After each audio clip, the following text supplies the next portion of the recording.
Bonjour à tous et bienvenue sur notre chaîne YouTube, la chaîne de Ligne Droite. Je vous invite à vous abonner à cette chaîne, à aimer, à partager, à commenter ces vidéos. C'est très important pour notre référencement et c'est une manière de nous soutenir. Merci à vous tous. Et c'est un film L'Empreinte, 3500 km sans argent, sans passeport, sans chaussures et avec un régime quand même particulier, pas d'eau, pas de nourriture excepté des fruits et des légumes crus. Donc c'est un film L'Empreinte et nous avons le réalisateur Pierre Barnérias avec nous. Bonjour Pierre Barnérias. Salut Corentin. Et donc merci d'être avec nous. Donc on rappelle, vous êtes réalisateur notamment des reportages M et Le Troisième Secret et Hold Up. Et donc ce film L'Empreinte est disponible en VOD. Comment est venue l'idée de faire ce film ? C'était juste impossible de ne pas le faire.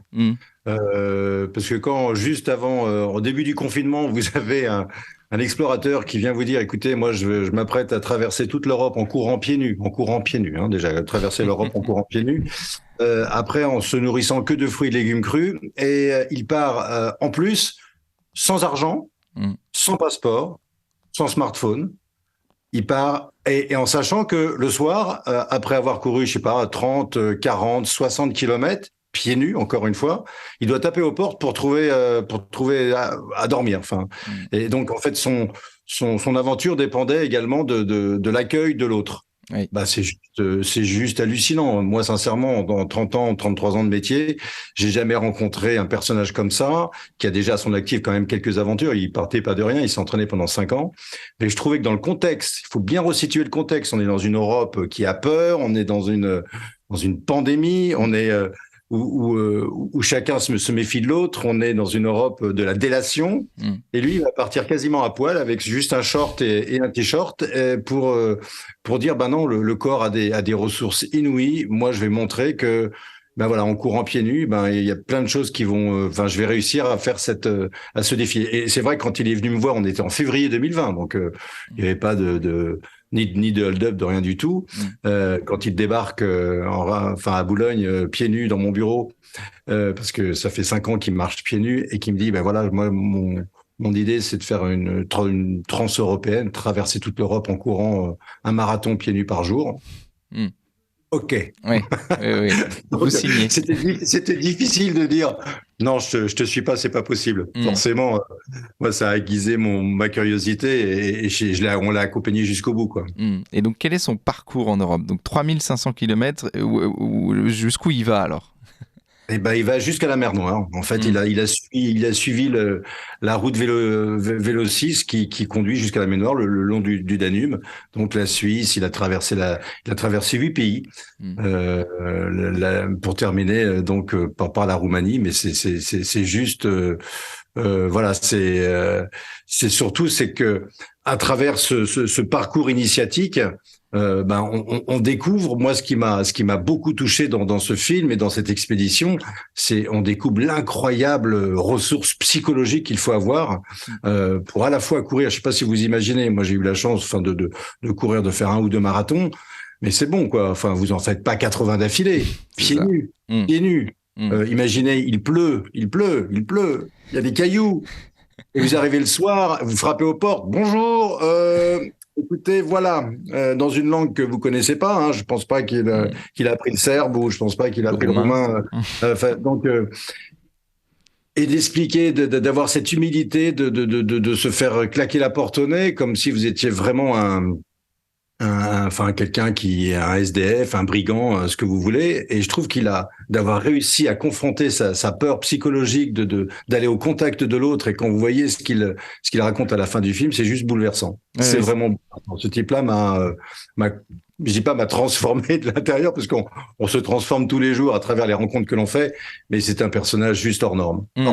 Hors norme parce que donc c'est un marathon par jour, c'est le soir, c'est être chez des gens, des inconnus, donc demander l'hospitalité. Et puis il y a quand même un régime qui est particulier quand on fait un marathon par jour qui n'est pas d'eau et pas de nourriture, alors excepté des fruits et des légumes crus. Ça aussi, ça vous a touché, son régime alimentaire, en tout cas son mode de vie alimentaire, parce que c'est un mode de vie qu'il a. C'est juste que c'est pas possible. Ce n'est pas possible. Enfin, pour moi, avec mon regard extérieur, quelqu'un qui me dit, écoutez, voilà, je vais fournir une telle énergie et je pars sans rien. C'est-à-dire, il n'a pas d'eau, il va se nourrir. Il s'arrêtait pour les modes d'approvisionnement. C'était des cerisiers qu'il rencontrait, à qui il saluait, et puis il s'abritait sous le cerisier, puis il mangeait toutes les cerises. Mais il ne se nourrissait que de ça.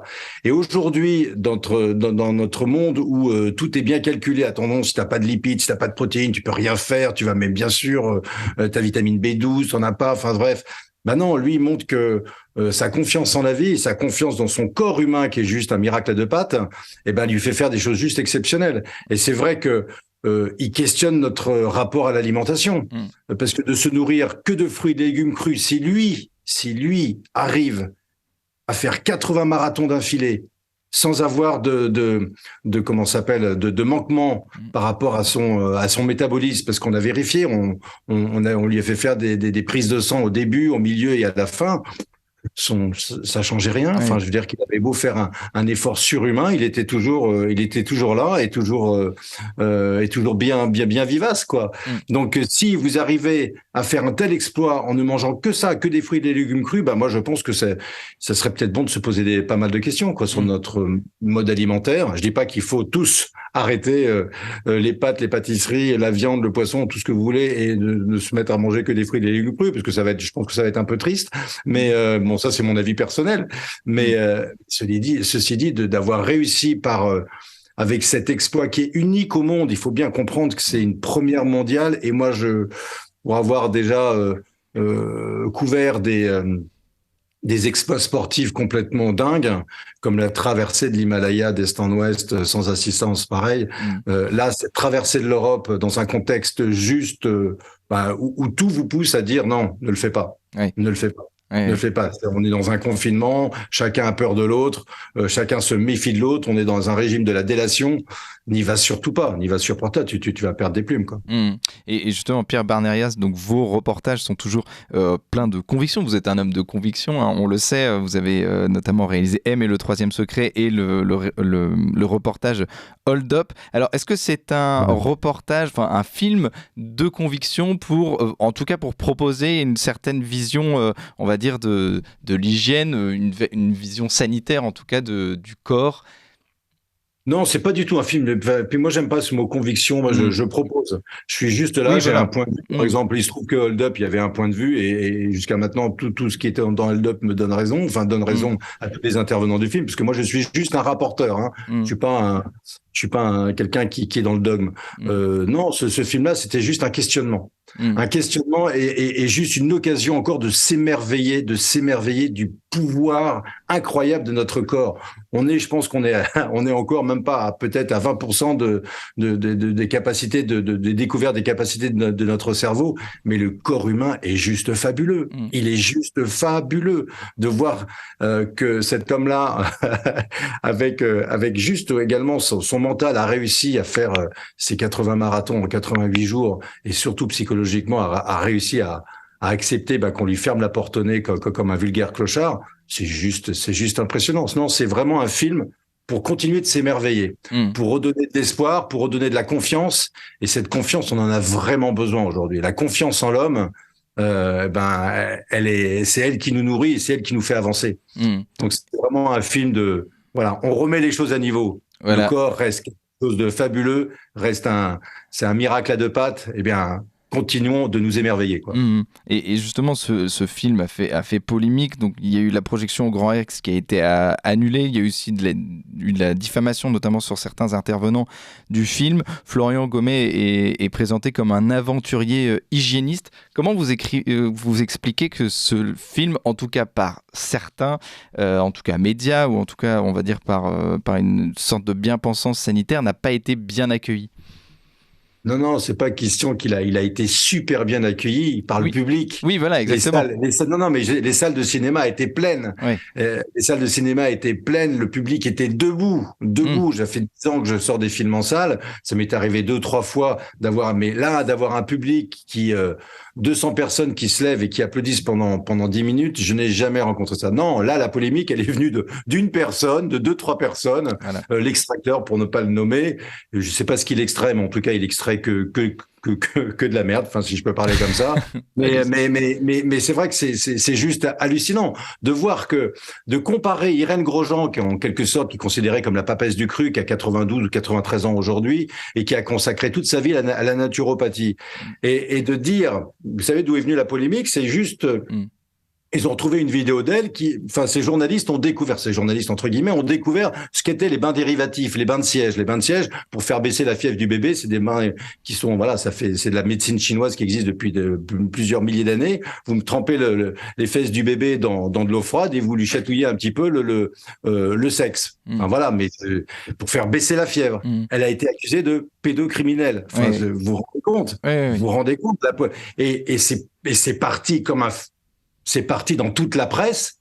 Voilà, c'était l'apologie de la pédocriminalité. Mais c'est dingue. Et c'est passé.